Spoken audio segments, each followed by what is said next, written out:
On the night of January 3, 2026, over 150 American military aircraft launched from 20 bases across the Western Hemisphere toward Venezuela. The mission, codenamed Operation Absolute Resolve, would become the most audacious military action of President Donald Trump's second term. At exactly 1:01 a.m. Eastern Time, American helicopters descended upon a fortified compound in Caracas, the Venezuelan capital. Inside that compound, Nicolás Maduro, the man who had ruled Venezuela for nearly 13 years, was about to meet his fate. Roughly 200 American Special Operations Forces, wearing night vision goggles, moved through the darkness with precision and discipline. CIA personnel had been tracking Maduro's every movement since August of the previous year, including through an agent who had penetrated his inner circle. According to Defense Secretary Pete Hegseth, Maduro had no warning until approximately 3 minutes before American forces arrived at his doorstep. His wife, Celia Flores, reportedly said to him, "I think I hear aircraft outside," just moments before soldiers breached their residence. Both Maduro and Flores tried desperately to reach the steel door of a safe room, but American forces were faster. The man who once compared himself to Stalin was now in handcuffs, being led away by agents of the Drug Enforcement Administration. Within hours, a photograph circulated around the world showing Maduro aboard the USS Iwo Jima, a prisoner of the United States military. But to understand how a sitting head of state ended up in a Brooklyn prison cell, we must go back decades. Before we dive in, why not hit subscribe and drop a like? It really helps out. Nicolás Maduro Moros was born on November 23, 1962, to a working-class family in Caracas, Venezuela. His father was a trade union leader, which would profoundly influence young Nicolás's political awakening and worldview. Official records indicate that Maduro never graduated from high school, focusing instead on grassroots political organizing. In 1986, at the age of 24, Maduro traveled to Cuba, where he received 1 year of ideological instruction from the Castro government. This would be his only formal education beyond high school, and it would shape his political ideology for life. Upon returning to Venezuela, Maduro found work as a bus driver for the Caracas metro subway system. It was during this time that he founded an unofficial trade union for transport workers in the Venezuelan capital. Venezuelan intelligence agencies in the 1990s identified him as a leftist radical with close ties to the Cuban government. Then came the pivotal moment that would change Maduro's life forever, the failed coup attempt of 1992. A charismatic army paratrooper named Hugo Chávez had led an unsuccessful military uprising against the unpopular Venezuelan government. While most Venezuelans saw a failed coup leader, Maduro saw a revolutionary hero who needed to be freed from prison. Maduro joined the campaign to release Chávez, and in doing so, he met the woman who would become his second wife. Celia Flores was a lawyer who was defending the imprisoned coup leader, and she and Maduro began a relationship that would last decades. When Chávez was released and successfully won the presidential election in 1998, Maduro's loyalty was richly rewarded. The former bus driver was elected to the Venezuelan National Assembly in 2000, beginning his rapid ascent through the political ranks. In 2005, Maduro became president of the National Assembly, and just 1 year later, Chávez appointed him as foreign minister. As foreign minister, Maduro crisscrossed the globe, building alliances with Russia, China, Iran, and Cuba, using Venezuela's vast oil wealth. But according to United States prosecutors, Maduro was doing far more than diplomacy during his years in government. The U.S. Department of Justice alleges that since at least 1999, high-ranking Venezuelan officials began partnering with drug traffickers. This network became known as the Cartel de los Soles, or Cartel of the Suns, named after the sun insignias worn by Venezuelan generals. Prosecutors claim Maduro used his position as foreign minister to facilitate the movement of cocaine by abusing diplomatic privileges. The indictment alleges he sold diplomatic passports to known drug traffickers to help them move drug proceeds under diplomatic cover. Private planes were allegedly dispatched under diplomatic protection to evade law enforcement scrutiny across international borders. By 2005, Venezuela had expelled the U.S. Drug Enforcement Administration, accusing the agency of espionage and undermining national sovereignty. This expulsion created what experts describe as a black hole of intelligence, allowing organized crime networks to flourish. The United States State Department estimated that by 2020, between 200 and 250 tons of cocaine were being trafficked through Venezuela annually. Colombian cocaine would flow through Venezuela's porous borders and extensive coastline toward the Caribbean, Central America, and eventually the United States. The drugs allegedly moved by go-fast boats, fishing vessels, container ships, and aircraft departing from clandestine dirt airstrips. Prosecutors claim Maduro negotiated directly with the Revolutionary Armed Forces of Colombia, known as the FARC, for multi-ton cocaine shipments. In exchange, the indictment alleges, Maduro's network provided military-grade weapons to the Colombian guerrilla group. In October 2012, as Hugo Chávez battled cancer, he made a fateful decision that stunned supporters and critics alike. In a nationwide television address, Chávez named Nicolás Maduro as his chosen successor, urging Venezuelans to elect him if anything happened. It was the first time Chávez had ever publicly named a potential successor, acknowledging for the first time the possibility of his own death. On March 5, 2013, Hugo Chávez died from cancer, leaving Venezuela in grief and Maduro as the heir to the Bolivarian revolution. Just weeks later, Maduro narrowly won a special presidential election, defeating opposition candidate Enrique Capriles by only 1.5%. But the former bus driver lacked the legendary charisma of his predecessor, and Venezuela's economy was already beginning to unravel. Global oil prices collapsed, exposing the fundamental weakness of Venezuela's oil-dependent economy built during the Chávez boom years. Hyperinflation spiraled out of control, supermarket shelves emptied, and bread lines became a daily reality for millions of Venezuelans. Rather than reform the economy, Maduro doubled down on ideology, sending troops to occupy shops and force them to sell goods at fire sale prices. The economic collapse triggered one of the largest refugee crises in modern Latin American history, with over 7.7 million Venezuelans fleeing the country. Maduro's government responded to protests with brutal crackdowns, arbitrary detentions, and what human rights groups called systematic torture. In 2017, more than 100 people were killed during months of demonstrations against Maduro's increasingly authoritarian rule. The International Criminal Court opened an investigation into possible crimes against humanity committed by the Maduro regime. In 2018, militants attempted to assassinate Maduro by detonating explosives-laden drones over a military parade where he was speaking.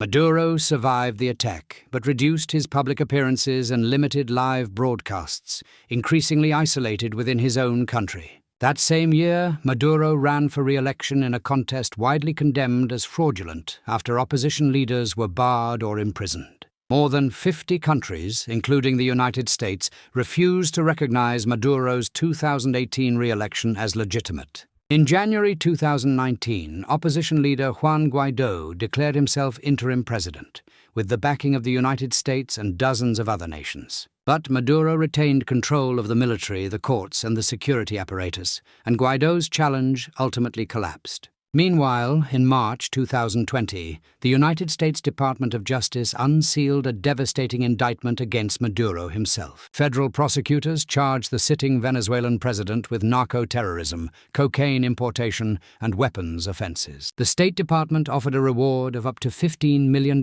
for information leading to Maduro's arrest or conviction. It was an extraordinary moment, a sitting head of state charged with drug trafficking by the world's most powerful nation. But Maduro remained defiant, calling the charges a fabricated plot by Washington to justify regime change in Venezuela. The Venezuelan government denounced the indictment as an act of imperialist aggression and a new form of coup attempt. For the next 5 years, Maduro survived international sanctions, economic collapse, and mounting evidence of corruption. His survival skills, some analysts noted, would be studied for years to come as a masterclass in authoritarian endurance. Then came the presidential election of July 2024, which would prove to be the beginning of the end for Nicolás Maduro. Opposition candidate Edmundo González appeared to win by an overwhelming margin based on tallies collected from over 80% of voting machines. But the government-controlled National Electoral Council declared Maduro the winner, without providing detailed vote counts. Protests erupted across Venezuela, and some demonstrators toppled statues of Hugo Chávez in symbolic acts of defiance. Since you've made it this far, you're clearly enjoying the content. So please hit subscribe and drop a like. It helps more than you think. With that said, let's get back to it. The government responded with its familiar playbook: mass arrests, violent crackdowns, and the detention of over 2,000 protesters. The United States, European Union, and numerous Latin American nations denounced the election as fraudulent and refused recognition. Opposition leader Maria Corina Machado, barred from running herself, became the face of Venezuelan resistance against Maduro's regime. In January 2025, Maduro was inaugurated for a third term despite widespread condemnation from the international community. He delivered a defiant speech, comparing himself to the biblical David fighting Goliath and accusing his enemies of trying to start a world war. But the return of Donald Trump to the White House that same month would prove to be a sobering moment for the Venezuelan dictator. Trump dramatically escalated pressure on Venezuela, increasing the reward for Maduro's capture to $25 million in January 2025. The following month, the State Department designated the Tren de Aragua gang and the Sinaloa cartel as foreign terrorist organizations. These designations would later enable narco-terrorism charges for alleged coordination between Maduro's government and these criminal groups. In June 2025, a major breakthrough occurred when Hugo Carvajal, Venezuela's former military intelligence chief, pleaded guilty in New York. Carvajal, once one of the most powerful men in Venezuela, had been extradited from Spain after years in hiding. He admitted to conspiracy to import cocaine, engaging in narco-terrorism for the benefit of the FARC and related weapons offenses. Prosecutors believe Carvajal's testimony could prove devastating to Maduro's defense, given his intimate knowledge of the regime's inner workings.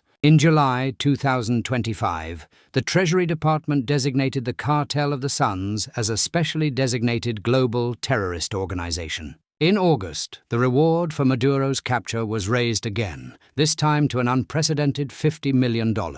It was the largest reward ever placed on a foreign head of state in the history of the State Department's Narcotics Rewards Program. Throughout the fall of 2025, the United States military began building up forces in the Caribbean in what would become Joint Task Force Southern Spear. The USS Gerald R. Ford, America's most advanced aircraft carrier, swept into Caribbean waters as part of the growing armada. Coast Guard and Navy vessels began seizing oil tankers carrying Venezuelan crude, tightening an economic stranglehold on the regime. CIA operatives infiltrated Venezuela, building intelligence networks and recruiting sources within Maduro's own inner circle. American troops rehearsed the capture operation using a replica of Maduro's compound, built based on intelligence gathered inside Venezuela. President Trump approved the operation before Christmas 2025. Though he waited for favorable weather conditions to launch. In the final days of December, Trump called Maduro directly,